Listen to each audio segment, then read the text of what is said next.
yeah, yeah, yeah. Ah, ah, ah.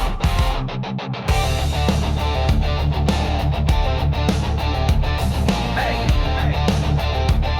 Ha, ha. Im Dorf ist lang still gewesen. Kein Pizza, kein Bier, der Pizza Olo ist gegangen. Jetzt hocken wir da hier. Der Magen am Knurren, das Herz rief nach Wurst. Mit 3 mit von Glassen und Servelat mit Durst. Der Lenus will schnupfen, der Silvan will etwas Kauz. Und Tina hat gern etwas mit Maus. Mutti greift Glasse, der Daddy ist Brot.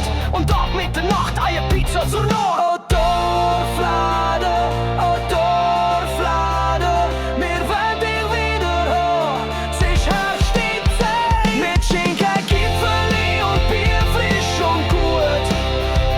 Wo man weiss, dass der Ort etwas mit uns tut. Oh Dorfladen, für die Jugend und die Alten. Wir stehen zusammen für dich. Mit Gewürz, mit Charme und mit Nähe bis am Morgen. Einfach der Ort, wo's Herz etwas kann spüren. Der Michi hat Hunger, sich schnurrt wie ein Hund und träumt von einem Gipfeli, warm und gesund. Er will ein Sandwich, am besten mit Salami und schnell etwas von Pizza Familie. Oh,